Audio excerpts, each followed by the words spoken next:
Hello, my name is Daniel Mullany, and behind the camera again is Nico Greina. And today we are here to film a video source inspection for Sitek Process Solutions, showing off a newly remanufactured 8300S SRD. Our customer is located in the UK and their PO number ends in 71292. So what I'll go ahead and do is get the process started and then discuss the system as it runs. So this is a double stack tool. The model 8300, capable of running 8-inch substrates in both chambers. Our bottom chamber, we're going to run a standard 200mm cassette. And in our top chamber, we're going to show our insert product. So this is a fantastic product that allows us to run multiple substrate sizes in the same rotor. In this case, we currently have a 150mm cassette. However, if I wanted to switch from 150mm to 200, I just slide my insert out and I'd be running 200. So this is a great way to be flexible with the wafer sizes that you're running in your fab. It slides in and out as easy as I just demonstrated. And a really important part about this product is it now allows you to run different substrate sizes without the involvement of maintenance. And so typically what we'll see in a fab, if you need to change rotors out in order to go from 150 to 200, let's say, you'd have to involve maintenance because they're actually going to need to come into the system, remove hardware, remove the rotor, and then when they install the other side, they're going to have to go through the alignment procedure to ensure it is correctly installed, or else we're going to cause damage to the rotor stem and or the motor. In this case, we're now able to do that change out with just the insert. And now the user or the operator of the system can perform that themselves. Really helps lower the operating expense cost of the tool and is very easy to use. Now, this system, excuse me, is also configured with our standard options. So we have an EMO switch here. We also have EMO button on the back. We have an anti-static unit that is designed to dissipate any static charge that would build up during the drying process. This is an important feature because it reduces particle counts attracted to the wafer surface and prevents any damage from occurring to the system if the devices are sensitive to an electrical buildup. We also have a resistivity probe located on the back of our system on both chambers. I'm taking a look at the back of the tool right now, and there are no leaks or issues with the drain box and the drain. And then we're also going to have a DI water recirculation. Testing the top one, works properly. Testing the bottom one, this one also works properly. So everything looks good back here. While I'm back here, I'd also like to recite the system serial number for our end users so they can identify it on arrival, which is SRD 01699.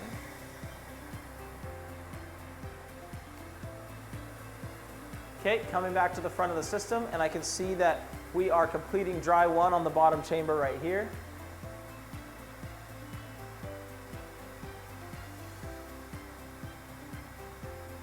Okay, perfect. Just feeling it and observing it ramp down. Everything ran great right there. And so what we're doing on this chamber is we're changing from our high RPM dry 1, which is more designed to sling water off the cassette and substrates, to our low RPM dry 2, where we're going to let the heating elements complete the drying process.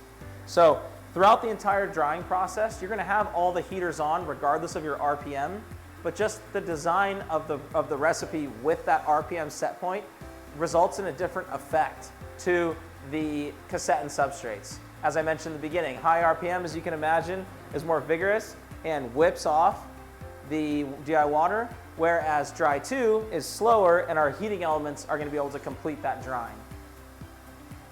I also notice, as normally configured with our tool, that when I look at the process here, we have anti-static on during dry 2. I mentioned in the beginning that's to static dissipate the chamber. We don't run that during dry 1, but we do run that during dry 2 as the normal way that the recipe is configured on the SRD. Okay, so we've got a 245 seconds or so between the two. So this system was a fully remanufactured to like new condition by Sitek Process Solutions. That means when we refurbish this SRD, we go through our extensive rebuild process, which includes chemically cleaning and electropolishing all metal parts, replacing every consumable automatically, which includes windows, seals, tubing, or anything else that could show wear and tear, replacing a variety of the components automatically as well, such as door switch, sensors, RPM sensors, those are all replaced automatically, and then rebuilding all the major components such as the motor and pneumatic valves. We then top it off by upgrading to our Slick Device touchscreen controller. The combination between a detailed and extensive rebuild process in addition to our touchscreen controller is what brings so much value to the way that we handle our SRDs here at Sitek. Because now you're able to extend your budget a lot further than buying a new SRD. You're able to get a like-new system that's gone through our refurbishment process with all the features that you'd expect out of new equipment in our touchscreen controller.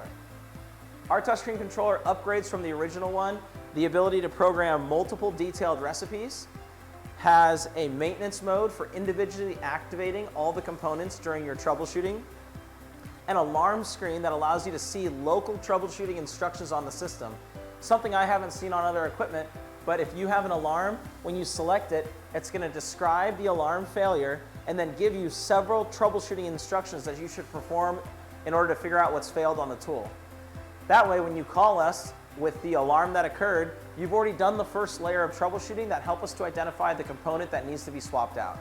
It's a great way to reduce downtime on the SRD and reduce your wasted time of continually gowning up, gowning down, and coming in and out of the fab. Lastly, probably my favorite feature of the touchscreen controller is our nitrogen purge saver feature. And what that's going to do is it's going to intelligently cut off nitrogen when the system's in idle. So the original design had the system constantly purging in idle, which on most chambers and with most of our customers' N2 costs resulted in some sort of waste between $3,000 and $4,000 a year per chamber in nitrogen that's just purging for no reason. And so what we're going to do is we're going to, at the end of the process recipe, cool down the N2 heaters so they don't have extra wear and tear, and then we're going to shut off that wasted nitrogen. Our research has shown that there's no reason for that extra purge that was originally designed in here, and now by shutting it off, we sacrifice none of the performance of the SRD while also reducing the cost of ownership of the tool. And what's even better about that is you don't even have to purchase a system from our stock in order to gain all those benefits. Our touchscreen controller is fully field retrofittable, and in many cases, it's a direct plug and play. So what we do is we maintain the same connectors on the back, so when you pull out your 101 controller and install our Slick Device touchscreen controller, you're ready to literally turn on the system, program your recipe, and you're off and running. One other aspect about this system that I forgot to mention in the beginning is we not only have the purge saver feature included in our controllers, which is a standard, but we also have the upgraded purge saver valves in the system. So traditionally on the tool, there's going to be a constant purge through the labyrinth seal assembly and the anti-static unit. What we're going to do is we're going to redesign the pneumatic valves, so we're going to have control over those two purges, and we're also going to shut those down when we're in idle. This system is now purging 0 CFM while in idle and results in a 100% idle N2 savings. Okay, bottom chamber was finished. You probably noticed the blue light indicator. I can feel the N2 still purging and hot when I reach in. Our cassette and substrates are all warm to the touch and dry and ready for the next step in our manufacturing process. Wait for our top chamber to ramp down here.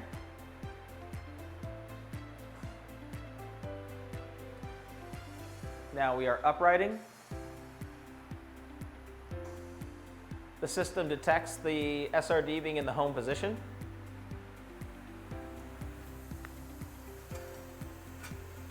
In here we have our 150 millimeter substrates dry and ready for the next step. All right, we have another successful video source inspection for today. Thank you for taking the time to view it and enjoy our video. If you liked our content here, please take a look at some more of the videos on our YouTube channel. We have a lot of great educational and otherwise videos that I think you'll enjoy, talking about spin wrench dryers and other equipment. Or head to our website at www.sitekprocess.com. And what I want you to do most though is just pick up the phone and give me a call, because if you're interested in talking about your wet process experience, we are experts and I'm happy to have that conversation. My number is 916-797-9000, extension 2201. Thanks again for your time.